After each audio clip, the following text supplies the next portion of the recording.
स्वागत है आपका खोजी न्यूज में। आइए देखते हैं खबरें विस्तार से। बीजेपी के राष्ट्रीय महासचिव कैलाश विजयवर्गीय ने 5 अगस्त की तुलना 15 अगस्त आजादी के दिवस से की है। उनका कहना है कि जिस तरह देश की आजादी पर हम आनंदित होते हैं और गौरवान्वित होकर उसे धूमधाम से बनाते हैं, वैसे ही 5 अगस्त सनातन धर्मियों के लिए उसी गौरव का प्रतीक है।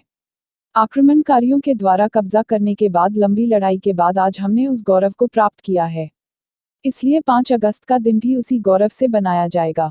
कैलाश विजयवर्गीय ने कहा कि देश में कई समस्या है, फिलहाल कोरोना से निपटना प्राथमिकता है।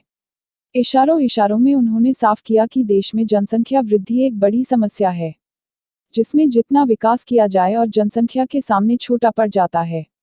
वहीं मथुरा मंदिर और विश्वनाथ मंदिर पर कब्जे को लेकर भी उन्होंने अपने विचार रखे। दरअसल कैलाश विजयवर्गीय राहू स्थित 3D अयोध्या के विमोचन कार्यक्रम में शामिल होने पहुंचे थे, जहां उन्होंने राम जन्मभूमि अयोध्या में बने भव्य मंदिर की 3D कलाकृति का विमोचन किया। खोजी खजाना टाइम्स के लिए शेखर मालवीय की रिपोर्ट।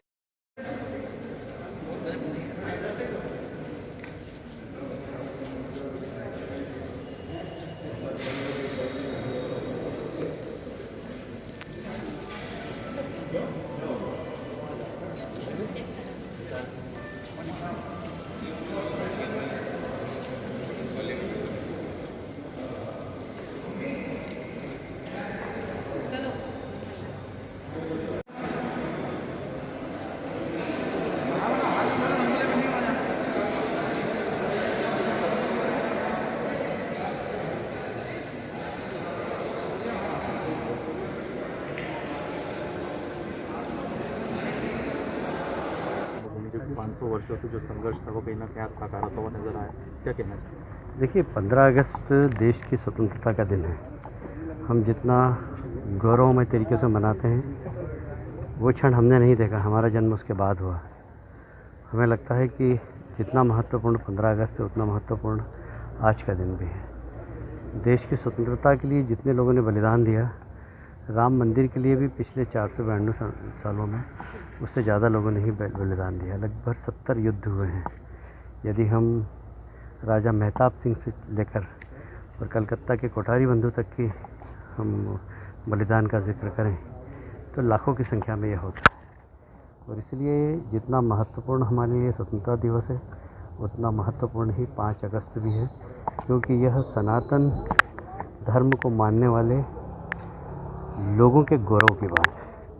और इस गौरवशाली क्षण में निश्चित रूप से हम सब गौरवान्वित हैं और इसके लिए हम मोदी जी और गृह मंत्री अमित शाह जी के प्रति कृतज्ञ हैं कि उन्होंने ये दिन, ये शुभ अवसर हमें देखने को मिला है। जी, विदेशों में इसकी खुशी की गुण देखने को मिले, क्या लगता है कि अगर नरेंद्र मोदी का शासन नहीं है तो ये जो है आज का दिन देखने को मिले? शायद ऐसा लगता है, क्योंकि दुनिया में आज राम नाम की गूंज है। दुनिया में नहीं, पूरे ब्रह्मांड में मैं ऐसा मानता हूँ कि सिर्फ 130 करोड़ जनता नहीं, सारे विश्व में सनातन धर्म को मानने वाले लोग ही नहीं, 33 करोड़ देवी देवता भी आज बहुत खुश होंगे, क्योंकि जिस तरीके से भगवान राम की जन्मभूमि को बाबर ने ध्वस्त किया था और उसके पीछे हमारे गौरव को कहीं ना कहीं उन्होंने चिन्हित करके उसको प्रताड़ना देने की कोशिश की थी। आज हमने उस गौरव को प्राप्त किया है और इसलिए सभी जो सनातन धर्मी आज अपने आप को गौरवशाली महसूस कर रहे हैं। चला कि राम मंदिर हो गया, ट्रिपल तलाक हो गया, तीन तलाक जो कानून है, इसके बाद क्या अगला एक्शन रहेगा, किन ज्वलन मुद्दों को जो है सुलझाने की जरूरत? देखिए, सबसे बड़ी बात ये कि आज के समय में कोरोना का टाइम चल रहा है, देश को खड़ा करना, देश की अर्थव्यवस्था ठीक करना, उसके बाद समस्याएं तो बहुत है। एक समस्या ख़त्म करो, दूसरी समस्याएं खड़ी रहती हैं। आज जनसंख्या इस देश की समस्या है, उसके नियंत्रण के लिए भी विचार करना चाहिए, बहस होना चाहिए इस देश के अंदर, क्योंकि विकास तो हो रहा है पर जिस तेज़ी से जनसंख्या बढ़ रही है वह विकास कहीं ना कहीं बहुत बोना सिद्ध हो रहा है। इसलिए जनसंख्या नियंत्रण भी है। फिर लोगों की इच्छा है कि कृष्ण जन्मभूमि भी मुक्त हो और विश्वनाथ मंदिर भी मुक्त हो, ये लोगों की इच्छा है, पर आगे देखते होता है कि राहुल गांधी हो, प्रियंका गांधी। अभी के लिए इतना ही, लगातार खबरों के लिए बने रहिए।